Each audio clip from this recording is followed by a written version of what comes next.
جو سب سے پہلے بنا اسے سب سے پہلے بھیج دیا ہوتا. کائنات میں اللہ نے سب سے پہلی مخلوق کس کو قرار دیا؟ کسے سب سے پہلے بنایا ہے؟ سرکار کی ذات کو. نبی کو سب سے پہلے بنایا ہے. جسے سب سے پہلے بنایا اسے سب سے آخر میں بھیجا ہے. اس لیے کہ جو پہلے بنا ہے وہ مطلوب ہے, وہ مقصود ہے, اور جو مطلوب اور مقصود ہوگا وہ بغیر تمہید کے نہیں آئے گا.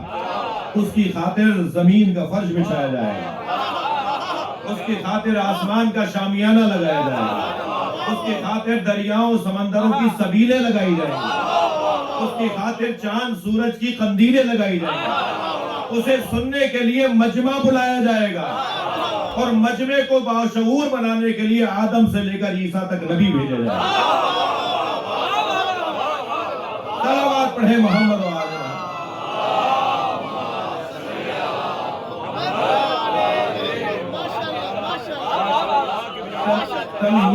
تمہید کے بغیر مطلوب نہیں آئے گا. یہ سب کچھ جس مقصود کی خاطر کیا گیا, جی یہ سب کچھ بنایا گیا. کنتو کندن مخفیہ, میں چھپا ہوا خزانہ تھا. اچھا, میں آپ کی خدمت میں حاضر ہوا ہوں. بڑی ایک عرصے سے 10-12 سال سے تو ارادے ہی کر رہے تھے ہم کہ آ جائیں یہاں آپ کو دیکھنے کے لیے. اب نہ جانے دوبارہ کب آنا ہوگا. اس لیے, اور میرے معاونین خاص طور پہ جناب علی صاحب مسلسل جو ہے وہ میرے سامنے بیٹھے ہیں, اور گھڑی بھی ان کے ہاتھ میں ہے, اور ہمیں کہیں اور بھی حاضر ہونا ہے. تو بہت طویل بھی پھیلانا بھی نہیں ہے پیغام کو, مگر بہرحال مجھ سے نہیں ہوتا کہ میں گھڑی دیکھ کے مجلس پڑھوں. یہ کمزوری ہے, ہر ایک کی کمزوری ہے. سب میں کچھ نہ کچھ کمزوریاں ہوتی ہیں. تو ہم میں کمزوری یہ ہے کہ ہم گھڑی دیکھ کے مجلس نہیں پڑھتے. اور ہمیں تو سننے ہی وہ آتے ہیں کہ جن کی گھڑی اہل بیت سے جڑی ہوئی ہے.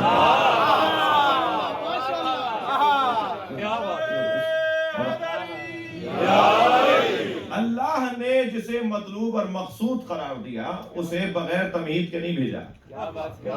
اور وہ آئے, اور آنے کے بعد 63 برس تک رہے, اور بظاہر رحلت ہو گئی, اور آج مدینہ منورہ میں ان کا گنبد خضرا مرجع خلائق ہے. تو آئے اور چلے گئے, مگر جن کی وجہ سے زمین کا فرش بچھایا گیا, آسمان کا شامیانہ لگایا گیا, وہ تو سب اپنی جگہ موجود ہے. یہ محفل جب ختم ہو جائے گی تو روشنیاں بند کر دی جائیں گی, مائک آف کر دیا جائے گا, کیمرے لپیٹ دیے جائیں گے, جی دروازے بند کر دیے جائیں گے, آپ بھی اپنے گھروں کو چلے جائیں گے, اور یہی دلیل ہوگی کہ محفل ختم ہو گئی. اگر سرکار چلے گئے ہیں تو سب چیزیں لپٹی کیوں نہیں؟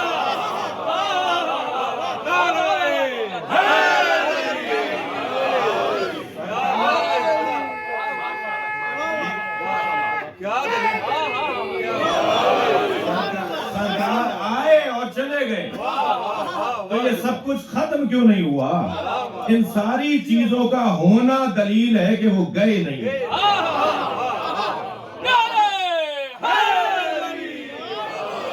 ہمارے درمیان موجود ہیں, وہ ہمارے درمیان موجود ہیں, اور وہ زمانے کے تقاضوں کے مطابق کبھی علی بن کر آتے ہیں, کبھی حسن بن کر آتے ہیں, کبھی حسین بن کر آتے ہیں, کبھی زین العابدین بن کر آتے ہیں, کبھی محمد باقر بنتے ہیں, کبھی جعفر صادق. صلوات پڑھے محمد و آل محمد.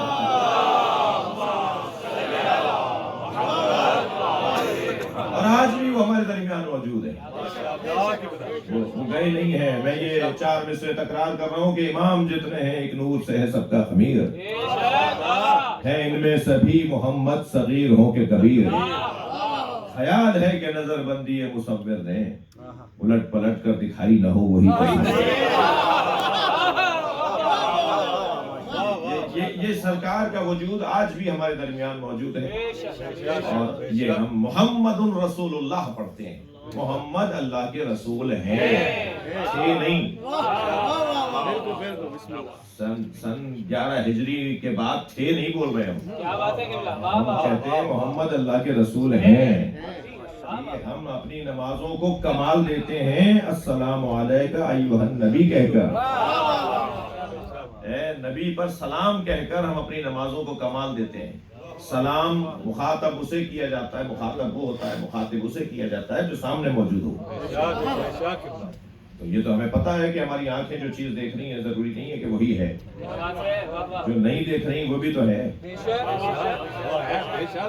جو ہماری آنکھیں نہیں دیکھ رہی وہ بھی تو ہے۔ تو یہ تو کوئی دلیل نہیں ہوئی کہ جو نظر آ جائے اسی کو مانا جائے۔ یہ بہت سے لوگوں کا شوق ہے کہ اللہ کو قیامت پہ دیکھیں گے، مجھے تھوڑی سی ان سے بھی ہمدردی ہے۔ کچھ لوگوں کو شوق ہے کہ اللہ قیامت میں نظر آئے گا اور دیکھنے کا شوق ہے، مجھے ان سے ہمدردی اس لیے ہے کہ کم سے کم وہ یہ کہہ کر اعلان کر رہے ہوتے ہیں کہ ہم منتظر ہیں، اللہ کے دیدار کے منتظر، اس لیے ان سے مجھے پیار ہے کہ انتظار طبیعت میں ہے۔ اور بات ہے کچھ ناممکن کے منتظر ہیں اور یہ ممکن کے منتظر ہیں۔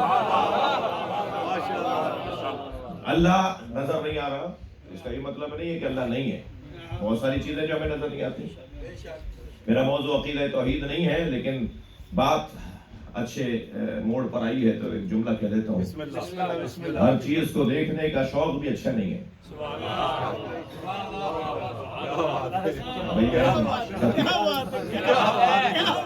ہر چیز کو دیکھنے کا شوق رکھنے والے بہت پریشان رہتے ہیں۔ جنہوں نے مطالبہ کر کے حضرت موسیٰ سے کہا کہ ہمیں اللہ دکھاؤ، وہ ایسا دیکھنے گئے کہ بے پلٹ کے ہی نہیں آئے۔ خبردار ہر آدمی ہر چیز دیکھنے کا شوق نہ کرے، اس لیے کہ ہر چیز دیکھی نہیں جا سکتی، ہر شخص ہر چیز دیکھ نہیں سکتا۔ رویت کے لیے 3 شرطوں کا ہونا ضروری ہے۔ تھک گیا، رویت کے لیے، دیکھنے کے لیے 3 شرطوں کا ہونا ضروری ہے۔ سب سے پہلی شرط فاصلہ، اگر فاصلہ نہیں ہوگا، میں ڈاکٹر حضرات کے کچھ میدان میں قدم رکھ رہا ہوں، اگر فاصلہ نہیں ہوگا تو نظر نہیں آئے گا۔ فاصلہ دیکھنے میں ایک مناسب فاصلہ، ایک معیاری فاصلہ وہ ہونا ضروری ہے۔ اور جو یہ کہہ رہا ہوں کہ میں تمہاری رگے جان سے قریب ہوں، میں اقرب من حبل الورید، میں تمہاری رگے جان سے، میں تم سے دور کب ہوں؟ جو دور ہی نہ ہو اسے دیکھنے کا شوق کیسا ہے؟ دیکھنے اور رویت میں دوسری شرط ہے رنگ ضرور ہو، ورنہ بغیر رنگ کی چیزیں نظر نہیں آتی، جسے جوہر کہتے ہیں۔ یہ کالے رنگ کا ہے، جوہر چڑھتا ہی جسم پر ہے، جوہر جسم پہ چڑھتا ہے، رنگ جسم پہ چڑھتا ہے۔ یہ جسم ہے جس پہ کالا رنگ چڑھا ہوا ہے، یہ چادر سفید، یہ جسم ہے جس پہ سفید رنگ چڑھا ہوا ہے۔ جسم ہوگا تو رنگ چڑھے گا، جوہر ہوگا، مادہ ہوگا تو جوہر چڑھے گا۔ اور جسم اور مادہ ایک جگہ ہوتا ہے تو دوسری جگہ نہیں ہوتا، جو اشاروں میں آ جائے وہ محدود ہو جاتا ہے، اور جو محدود ہو جائے وہ صمد نہیں ہوتا، اور جو صمد نہیں ہوتا وہ اللہ نہیں ہوتا۔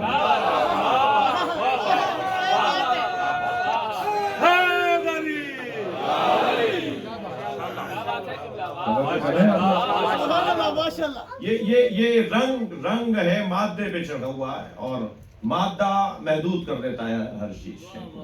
ہمارا بدن اس وقت اس لیے محدود ہے، ہماری روح اس لیے اس وقت محدود ہے کہ ہمارے بدن میں ہماری روح ابھی یہی ہے۔ سوتے ہیں تو آدھی موت ہو جاتی ہے، سوتے ہیں تو آدھی موت ہو جاتی ہے، اس لیے کبھی کبھی ایک دم مکے چلی جاتی ہے، پھر نجف آ جاتی ہے، کربلا چلی جاتی ہے۔ میں یہاں جانے کی بھی ان کی بات کر رہا ہوں جن کی روحیں پاک ہیں، ورنہ نہ جانے کس کی روح کہاں جاتی ہوگی۔ کربلا جانے والی روحوں کی بات کر رہا ہوں۔ تو بدن میں کیونکہ روح ہے اس لیے محدود ہے، لیکن جب یہ بدن سے علیحدہ ہو جائے گی تو روح مجرد ہے اور یہ بدن نہیں ہے، محدود نہیں ہے، لہٰذا پھر یہ ایک لمحے میں یہاں سے وہاں پہنچے گی۔ ابھی میں اس دیوار سے پار نہیں ہو سکتا کیونکہ بدن ہے، میری روح بدن میں ہے، لیکن جیسے ہی علیحدہ ہوں گے تو میں دیوار تو کوئی چیز نہیں ہوگی، دنیا کا وہ کونا اور دنیا کا وہ کونا ایک لمحے میں روح پہنچے گی۔ جی کہہ رہے ہیں کہ زندگی میں مدد مانگنا جائز تھا، زندگی کے بعد مدد مانگنا جائز نہیں ہے۔ یا رسول اللہ اور یا علی مدد کہنا ان کی زندگی میں ٹھیک تھا، مگر ان کی رحلت کے بعد یا علی مدد کہنا ٹھیک نہیں ہے۔ تو بھائی جب ان کی روح ان کے بدن میں تھی جب ٹھیک تھا، جب ان کی روح ان کے بدن سے علیحدہ ہو گئی تو اور طاقتور ہو گئی ہے، تو بدرجہ اولا مدد مانگنا چاہیے۔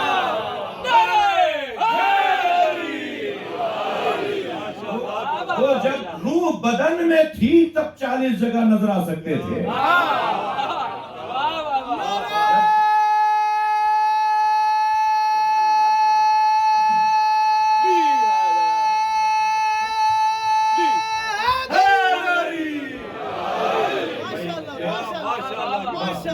مفاہیم اور معارف کو سننے کے لیے آپ آمادہ ہیں؟ مجھے حوصلہ مل رہا ہے آپ کا شوق دیکھ کے، ورنہ صفحہ پلٹنا بھی آتا ہے مجھے۔ ایک صلوات پڑھے ذرا محمد والے۔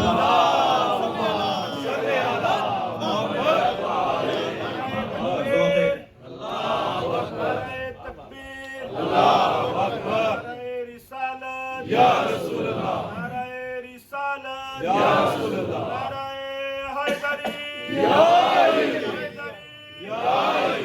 تاجیل ظہور امام زمانہ بلند تر صلوات۔ کون گھنٹے کا تو آپ سے وعدہ ہے میرا، تو وہ تو ابھی مجھے 20 منٹ ہوئے ہیں، کون گھنٹے سے پہلے کوئی اشارہ نہیں ہونا چاہیے۔ ایک اور صلوات نبی کے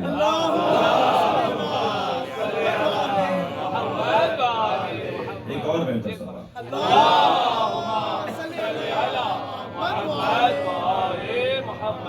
قبلہ کی صحت و سلامتی کے لیے بلند تر صلوات۔ سب کی صحت و سلامتی کے لیے، امام کے ظہور میں تعجیل کے لیے بلند تر صلوات۔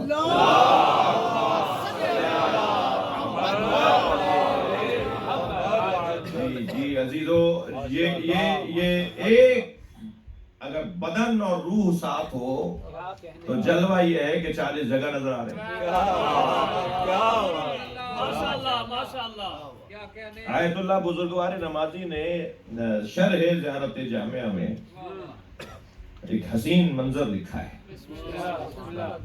اور وہ حسین منظر یہ ہے کہ ولایت تکوینی کی بحث کرتے ہوئے، تصرف اہل بیت کی گفتگو تحریر کرتے ہوئے وہ کہتے ہیں کہ جنگ صفین میں جب مولا کے لشکر کا پانی ختم ہو گیا تو مالک اشتر سالار تھے، مالک نے آ کر مولا سے کہا کہ مولا پانی ختم ہو گیا ہے اور گھاٹ پہ قبضہ ہے، 3000 یا 4000 سپاہیوں کا لشکر محمد ابن عشا سکندی کی سالاری میں وہاں قابض ہے، علی والوں پر پانی بند ہے۔ جی تو مولا کیا کریں؟ حملہ کریں، پانی کی خاطر لڑائی کریں، خون گرے گا پانی کی خاطر، کیا حکم ہے مولا کا؟ حضرت نے فرمایا خبردار جاؤ جا کے پانی لے کر آؤ۔ مالک نے صرف اتنا پوچھا کہ کتنا لشکر لے کے جاؤں؟ حضرت نے فرمایا خبردار تنہا جاؤ۔ اب مالک نے یہ نہیں پوچھا کہ بچوں گا یا شہید ہو جاؤں گا، اس لیے کہ مالک جانتے ہیں امام کے حکم پر ہی رہنا زندگی ہے۔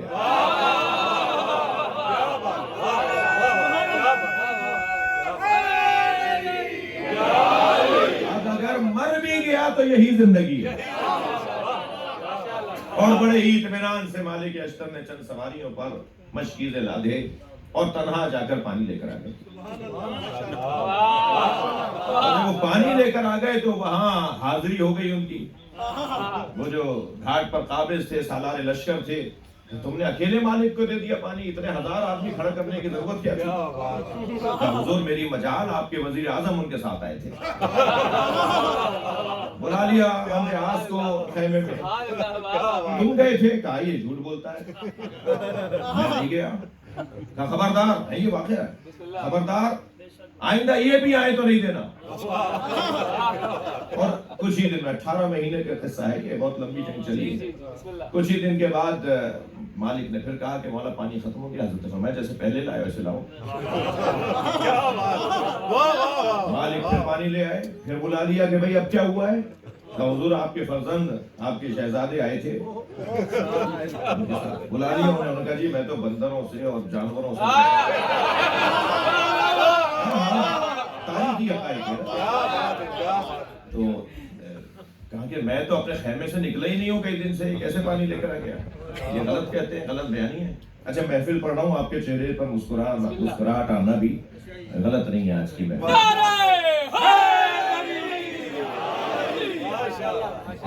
میں تو خیمے میں ہی تھا، کئی دن سے باہر نہیں نکلا ہوں، میرا تو کوئی واسطہ ہی نہیں اس کام سے جو یہ بتا رہے ہیں کہ میں آیا ہوں۔ تو انہوں نے خبردار اگر یہ یزید بھی آئے تو پانی مت دے۔ تو تیسری مرتبہ پھر مالک نے آ کے کہا کہ مولا پانی، حضرت نے فرمایا جیسے پہلے لائے ویسے لاؤ۔ مالک لے کر آ گئے، انہوں نے کہا بھئی اب کیا ہوا؟ کہا حضور آپ خود آئے، آپ خود آئے۔ کہنے خبردار یہ معاملہ کوئی غیر معمولی ہے، اب اگر میں بھی آؤں تو مجھے ثبوت فراہم کرو گے، دلیل دو گے مجھے کہ میں آیا تھا۔ چوتھی مرتبہ مالک پانی لے کر آئے تو پھر بلایا، اب کون آیا تھا؟ حضور آپ آئے تھے، دلیل کیا ہے؟ کہا میں نے آپ کے ہاتھ سے انگوٹھی اتروا لی تھی۔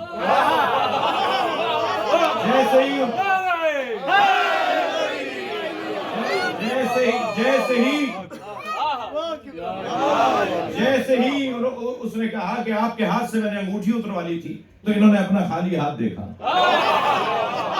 خالی ہاتھ دیکھ کر بے ساختہ کہا ہذا من عجائب علی بن ابی طالب۔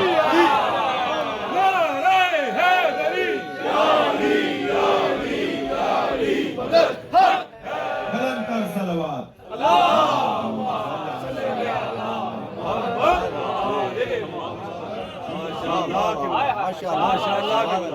رویت کے لیے ایک بنیادی شرط فاصلے کا ہونا ہے، ایک بنیادی شرط جوہر کا رنگ کا ہونا ہے، جس پہ رنگ نہیں ہے وہ نظر نہیں آئے گا۔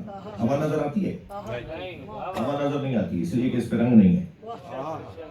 جس چیز پہ رنگ نہیں ہے وہ نظر نہیں آئے گا۔ اور تیسری شرط کسی چیز کو دیکھنے کے لیے، کسی شے کو دیکھنے کے لیے نور کا ہونا ضروری ہے۔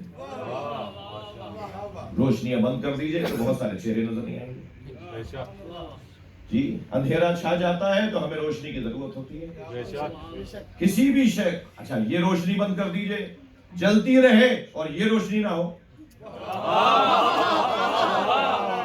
اگر ٹیوب لائٹ کی روشنی ہو اور آنکھوں کی روشنی نہ ہو، آنکھوں میں نور نہ ہو تو کیسے نظر آئے گا؟ تو نور کا ہونا ضروری ہے۔ اور نور کو دیکھنا اس کی بھی شرائط ہے۔ میں اور آپ اس ٹیوب لائٹ کو دیکھ سکتے ہیں، مگر اس کا وولٹیج بڑھا دیجئے، اس کا آپ کو پاور بڑھا دیجئے تو آہستہ آہستہ آنکھیں چو دکھائیں گی۔ اردو میں جس پڑھ رہا ہوں جی، سورج کو دیکھ کے دکھائیے، سورج کو کوئی دکھائے دیکھ کر، سورج دیکھیں گے تو ایک مرتبہ آنکھیں بند ہو جائیں گی، اس لیے کہ وہ نور غالب ہے۔ جب نور پر غالب آ جائے تو وہ نور نظر نہیں آتا جو غالب ہوتا ہے۔ اور اللہ نور السماوات والارض، صلوات پڑھے محمد و آلہ محمد۔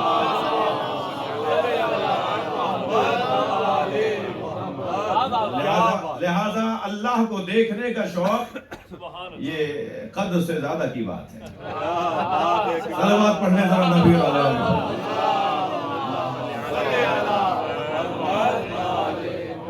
مل کر صلوات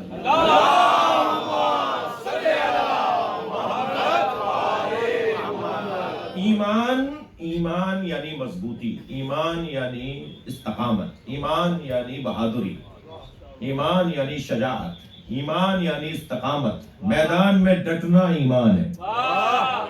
ہمیشہ میدان تلوار چلانے کا نہیں ہوتا، میدان میدان ہے، کبھی پڑھائی کا میدان بنے گا، کبھی نوکری اور کاروبار کا میدان بنے گا، کبھی تعلیم کے حصول کا میدان بنے گا، کبھی قومیات کا میدان بنے گا، کبھی ادارے چلانے کا میدان بنے گا۔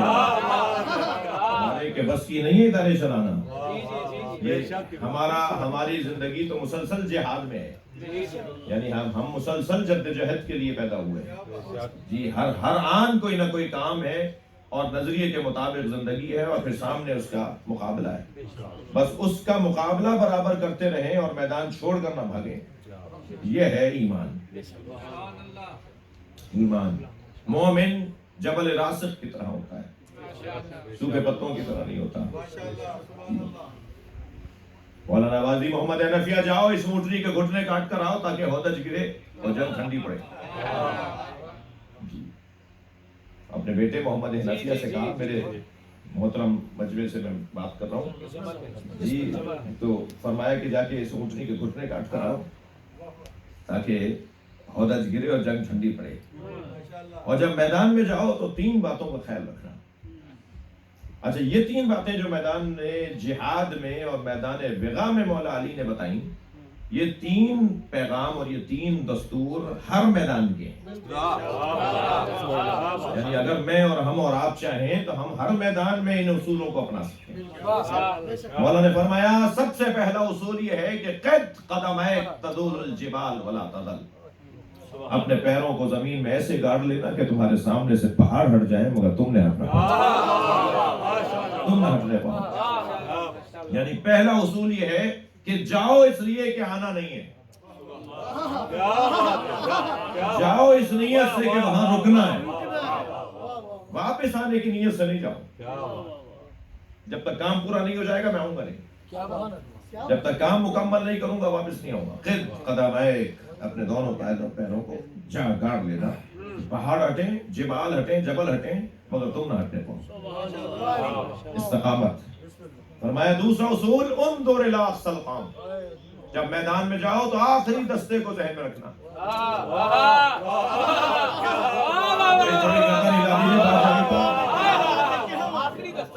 آخری دستے کو نگاہوں میں رکھنا، جو پہلے دستوں کو دیکھ رہے ہوتے ہیں وہ دوسرے دستے تک نہیں پہنچتے،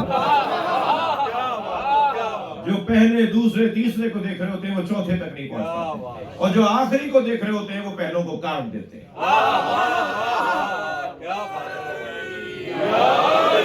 جن کی نگاہیں بلند ہوتی ہیں، جن کی سوچ اونچی ہوتی ہے، جن کی فکر بلند ہوتی ہے وہ کچھ معاشرے میں کر پاتے ہیں، جن کی سوچ محدود ہوتی ہے وہ کچھ نہیں کر پاتے۔ سوچ کا محدود ہونا ہی تو اعمال کا محدود ہونا ہے۔ جو روزانہ کہتے ہو الحمدللہ رب العالمین، وہ گلی کوچے میں کیسے پھنسا بیٹھا؟ جو عالمین کے رب سے روزانہ بات کرتا ہو وہ اپنے محلے میں کیسے محدود ہے؟ کیا بات ہے! وہ بات تو عالمین کے رب سے کر رہا ہے، وہ کلمہ تو رحمت للعالمین کا پڑھ رہا ہے، وہ نعرہ تو علی ولی اللہ کائنات کے مولا کا پڑھ رہا ہے، اور اس کی سوچ محدود کیسے ہے؟ میں تو کہتا ہوں ہمارا کلمہ ہی ہماری سوچ کو بلند کرتا ہے۔ جی مولا فرمانے آخری دستے پہ نگاہ رکھنا۔ میں ان بچوں جوانوں سے کہہ رہا ہوں، چھوٹی سوچ، محدود سوچ، وقتی عارضی کام یہ تمہیں کہیں نہیں لے جائیں گے، وہیں گھوم پھر کے واپس آ جاؤ گے، اور اگر سوچ بلند کرو گے تو کہیں پہنچ سکو گے۔ اور کیسے سوچ بلند ہوگی بھائی؟ محدود سوچ رکھنے والوں کے ساتھ بیٹھنے سے محدود ہو جاتے ہیں۔ دوستی بھی کرو تو ان سے کرو جن کی سوچ بلند ہے، تعلقات بھی ہو تو ان سے ہو جن کی سوچ بلند ہے۔ بہترین ذریعہ مجلس اعزاز ہے، بہترین ذریعہ یہ امام بارگاہ ہے۔ اپنے ان بچوں کو کسی بہانے سے صحیح لے آئیے۔ مجھے بہت اچھا لگتا ہے، تو یہاں تو بہت ہی ضروری ہے، میں تو پاکستان میں بار بار کہتا ہوں کہ ہر شخص اپنے گھر سے اپنا بچہ، اپنا پوتا، بھتیجا، بھانجا، بیٹا، بچہ اپنا ساتھ لائے، البتہ لانے کے بعد اپنے ساتھ ہی بٹھائے، معلوم ہوا کہ جی ایک ساتھ دو کام ہو رہے ہوں اپنا، تو اس کو سنبھالنا بھی ہے، اس کو آداب بھی سکھانے، اسے تہذیب بھی بتانا ہے۔ بہرحال وہ 2 دفعہ کوئی شرارت کرے گا تو 1 دفعہ بات تہذیب کی بھی کر لے گا، لیکن آہستہ آہستہ ہی سیکھے گا نا۔ ہمیں بھی تو کوئی لایا تھا، ہمارے بھی تو بڑے ہمیں لے کے جاتے تھے نا۔ تو یہ تو نظام ہے، مجلس میں، مسجد میں، نماز میں، نماز جمعہ میں اپنے ساتھ اپنے بچوں کو لے کے جائیں، اور کربلا جا رہے ہوں، عمرے کے لیے اور حج کے لیے جا رہے ہوں تو اپنے بچوں کو ساتھ، بھائی اس کے اوپر تو واجب ہی نہیں ہے، اس کے اوپر خرچہ کیا کرنا ہے، تم نے خرچہ کس سے سمجھا ہے؟ اس پہ تو حج واجب نہیں ہے، ہم اس کو لے جائیں تو بڑا ہو کے پھر اس کو کرنا پڑے گا، ہو سکتا ہے بڑا ہو کے اس پہ واجب ہی نہ ہو۔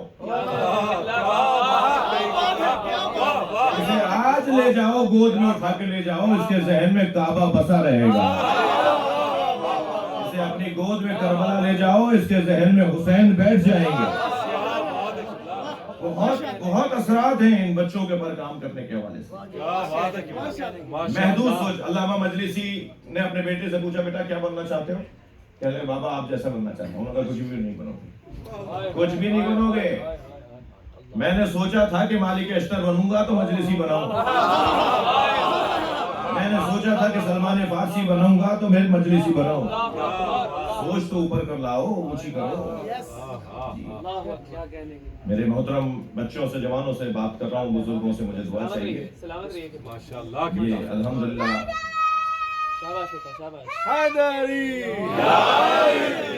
آپ کا تو بہت زیادہ تجربہ ہے۔ جہاز میں بیٹھنے کے بعد جیسے جیسے وہ اڑنا شروع ہوتا ہے، عمارتیں ہمیں نظر آ رہی ہوتی ہیں، کچھ دیر کے بعد وہ چھوٹی ہونا شروع ہو جاتی ہیں، کچھ دیر کے بعد وہ نظر آنا بند ہو جاتی ہیں۔ عمارتیں مٹی نہیں ہیں،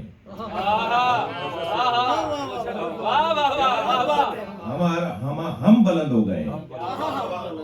جیسے یہ ہماری زندگی کے اندر ایک مشق ہو رہی ہوتی ہے، ایسے ہماری سوچ میں بھی مشق ہو سکتی ہے۔ چھوٹی باتوں میں، معمولی باتوں میں الجھنا، بیریئروں کے اندر الجھ کے رہ جانا، رکاوٹوں کے اندر کھڑے ہو جانا۔ مولا فرما رہے ہیں انظر الی اقصی القوم، اپنی نگاہوں کو آخری دستے پہ رکھنا، اور پھر جب تم آخری دستے پہ رکھ کر زمین میں پیر گاڑ کر جاؤ گے تو پھر کامیابی تو تمہارا مقدر ہے۔ میں علی تمہیں ضمانت دے رہا ہوں کہ کامیاب لوٹو گے، مگر جب کامیاب ہو جاؤ گے تو ایک اور مصیبت شروع ہو جائے گی، اور وہ ہے خود پسندی کی مصیبت۔ تم دوبارہ اس میدان میں جانے کے لیے کمزور ہو سکتے ہو اگر تم اپنے آپ کو پسند کرنا شروع کرو۔ کیا اصول ہے؟ تم ایک میدان کو کامیابی سے سر کر کے لوٹو گے، مگر دوسرا میدان تمہارا کمزور پڑ جائے گا، اس لیے کہ تم اپنے آپ کو کچھ سمجھنے لگے ہو۔ جب تمہیں آفرین اور مرحبا کی صداؤں میں تمہارا استقبال کیا جائے، میرے اپنے الفاظ میں مولا کے پیغام کو سمجھنے کی کوشش کر رہا ہوں، تمہارے گلے میں ہار پھول ڈالے جائیں، تمہیں مبارکباد شیلڈیں دی جائیں، تمہیں تحفے دیے جائیں، تمہارے لیے گلدستے تیار کیے جائیں، تو تم اپنے آپ سے کہو گے کہ میں کچھ ہوں، میں کچھ ہوں، میں کوئی ہوں۔ مولا فرما رہے وَاعْلَمُوا أَنَّ النَّصْرَ مِنَ اللَّهِ، اس وقت اپنے آپ سے کہنا میں نے کچھ نہیں کیا، جو کچھ کیا ہے اللہ نے کیا۔